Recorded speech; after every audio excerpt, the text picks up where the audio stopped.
Greetings, everyone. This is Yeri with an astrology and psychic self-defense report for the year of 2026.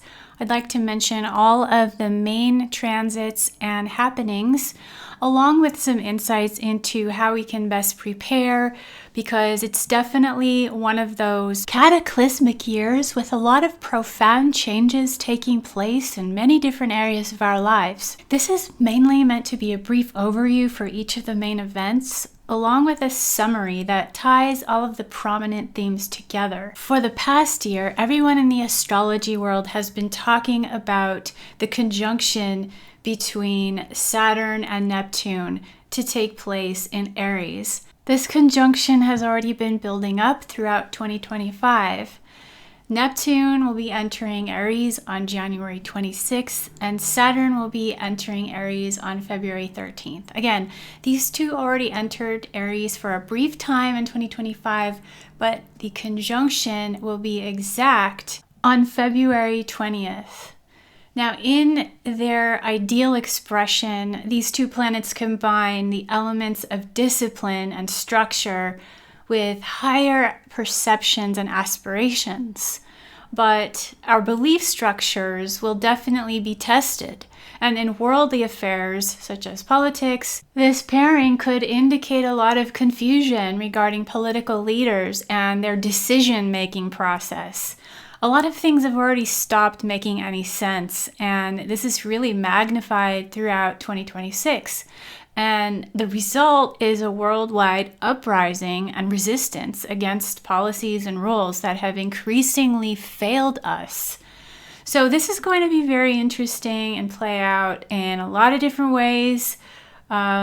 This conjunction takes place between two eclipses. The first being an annular solar eclipse on February 17th at 28 degrees in the sign of Aquarius, and the second will be a total lunar eclipse on March 3rd, 12 degrees in the sign of Virgo. This first eclipse on February 17th will be in a conjunction with the moon in the US chart, just 1 degree away. This is pretty significant, so let's be aware of what comes up in the media and in politics during that time. Just that whole month, this whole season. I mean, really, a lot of things have already been happening that are completely just backward, with the whole crisis with Venezuela and just complete nonsense that's taking place right now. But I think a lot of it's going to be coming to a head at that time. Also, Mercury will be slowing down to go retrograde 22 degrees of Pisces on February 25th, later to station direct at 8 degrees Pisces on March 20th, just in time for the equinox with the sun entering Aries. So this is going to be a very chaotic month. And I just wanted to stop and mention that Mercury will be retrograde in water signs this year, all 3 times that it does its retrograde cycle. So this can indicate a year where most of our mental review will be very much in the way of interpersonal exchanges, family dynamics, and habitual emotional states and reactions, as well as our psychic faculties heightening or switching back on after a time of being dormant. We may need to be extra aware of emotional manipulation and blackmail and possible ghosts from the past coming back to haunt us. How we can prepare ourselves fully and avoid unnecessary drama is to strengthen our resolve in taking accountability for our own emotional well-being and also putting up boundaries wherever they are needed. The next big event of the year will be Jupiter stationing direct on March 10th at 15 degrees of Cancer after having been retrograde in this sign since November 11th of 2025. So Jupiter is, the cosmic Santa Claus of the zodiac and everyone's favorite planet, bringing abundance, good luck, a more jovial and optimistic outlook, and also, in general, more success in our business endeavors and just, giving us more energy to follow through on our plans. So I know it's been kind of a drag for a lot of people for the past few months. This should now start to, alleviate some of the tension and resistance that people have been experiencing. Shortly to follow, there is big news for the month of April. Uranus, the planet of change and surprise and originality, invention, enters Gemini on the 25th, signaling a lot of different sorts of changes of pace in the way of communications and technology. And we've already gone over a lot of this about how weird and invasive that AI has become. I guess we haven't seen anything yet.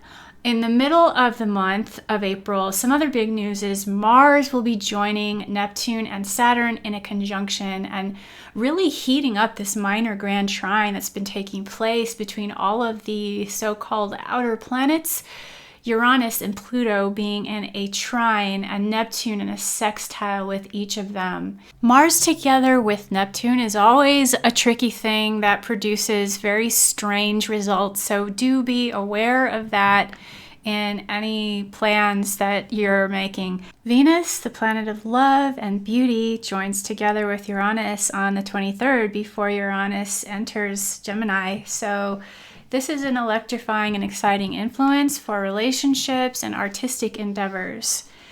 The next big highlight of the year takes place in June, on the 29th to be exact.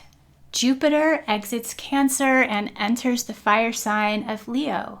This is the same day that Mercury will be turning retrograde at 26 degrees of Cancer, and it will later station direct on July 23rd at 16 degrees of Cancer. So, big day. That last week of June should be a very interesting and transitional one, where the shift becomes very noticeable into the first week of July. We should probably also factor in Mars entering Gemini on the 28th and also squaring the nodes, which is sort of a crisis in action and making certain decisions at this time.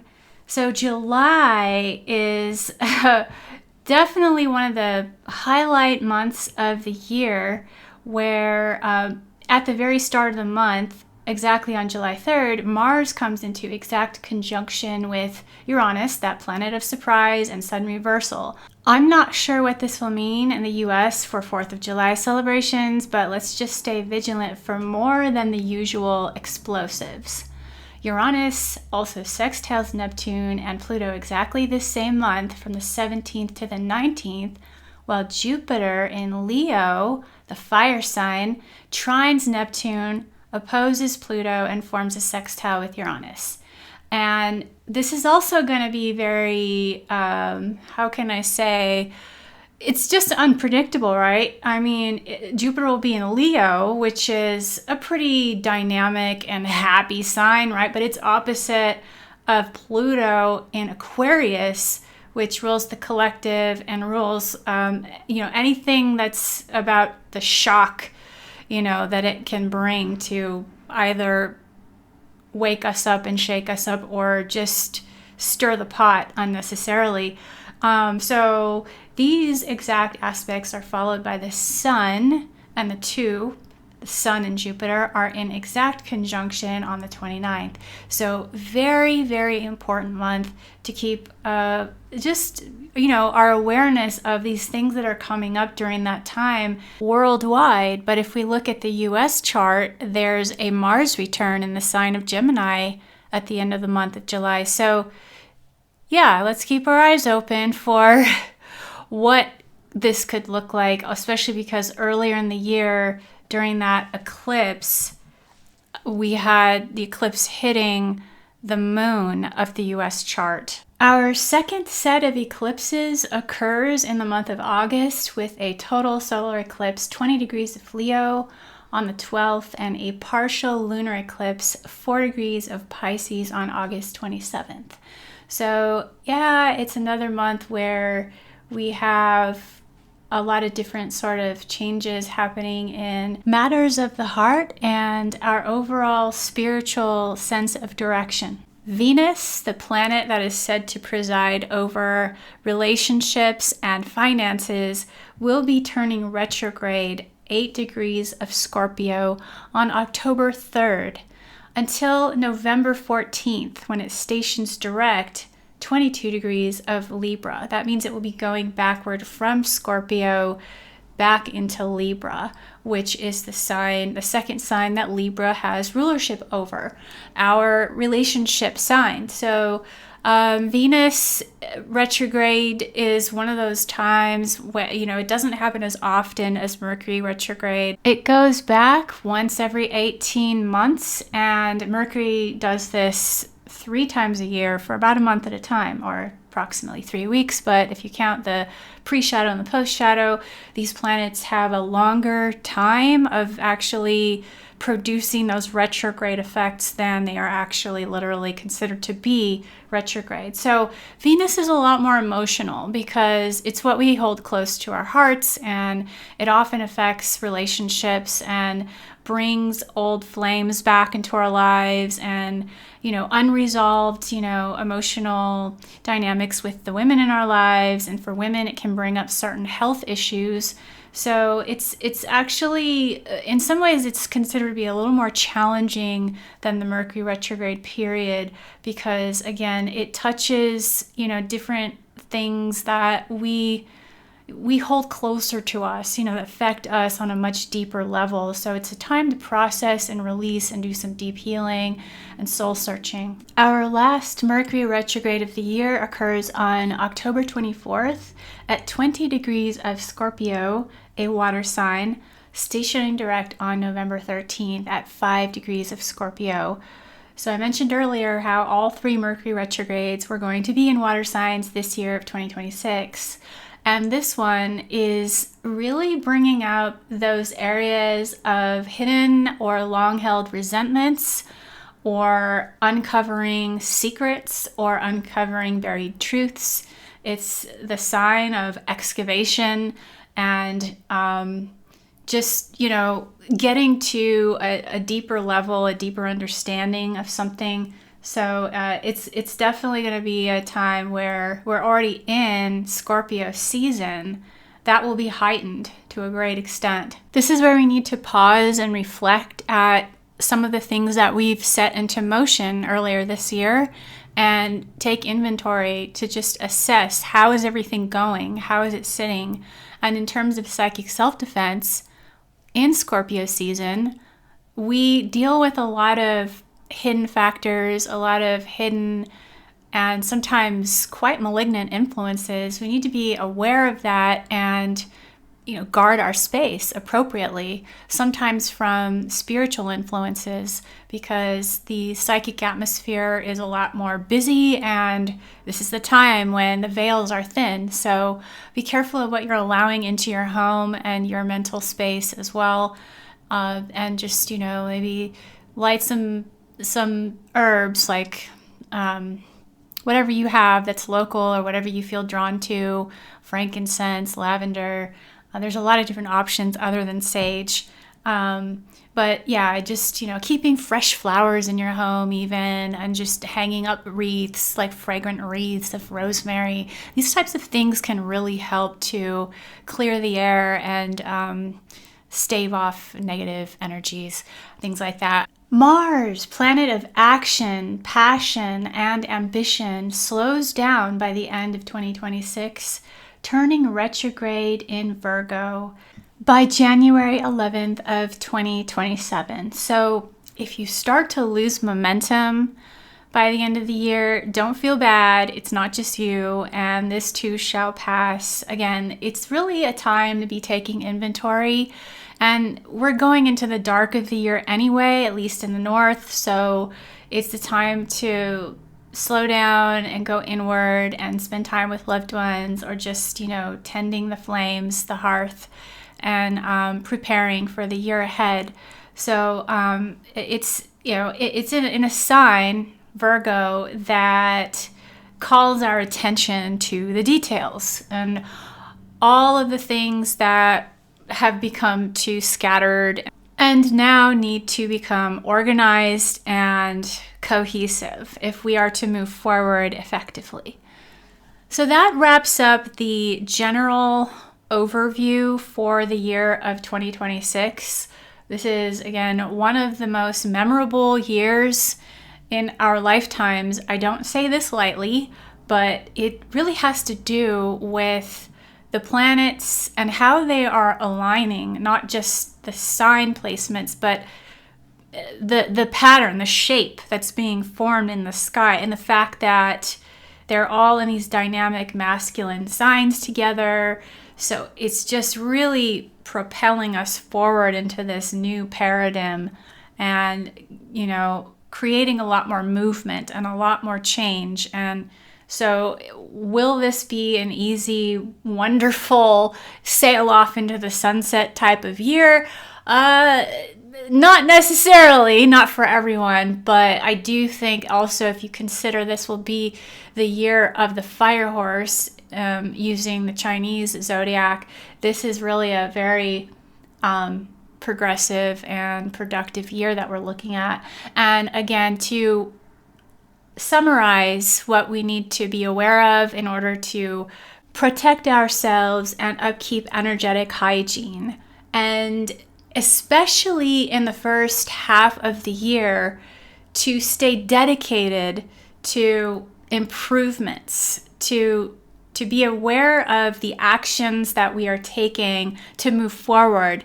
And this doesn't mean that we have to get it all right, or even that we need to be successful, so to speak. It just means giving more attention to the decisions and the actions that will inevitably produce certain results at some point in time. And mistakes are inevitable, and that's okay. But this is not the time to sit around and wait for things to happen. It's not the time to be passive. That time has passed. Now we have this opportunity to set something new into motion. And even if we, say you decide, okay, I'm going to do this, and maybe it gets a little bumpy and you realize, oh, I need to adjust my position on that, or I need to take a different angle on that. That's okay. If you make up your mind that you want to improve this or that situation, and you take steps now in order to do that, that's what will make all the difference in the world for you. You can correct yourself later, but if you sit back and wait for things to happen, you're going to feel probably like there's too much going on, and you're at the mercy of it, of what's moving on and going on around you. So that's my hot take on this year. And then, of course, when it comes to all of the negativity, the fear porn, and the outrageous, political scene, that is just it's become completely obvious now how deeply corrupt the whole system is, just all across the board. And why that's positive and why that's maybe a good thing is more people see this now than ever before and have the incentive to make changes accordingly. We don't vote with a piece of paper. We vote with our money, our time, how we spend it, like the saying by Carl Sandburg. It's one that always stuck in my head, which is, time is the coin of your life. It's the only coin you have, and only you can determine how it will be spent. Be careful lest you let other people spend it for you. So I'm going to leave on that thought. I wish you all the best this year and many years to come. Thank you for listening. And if you'd like to book a reading, go to astrologyhealingarts.com.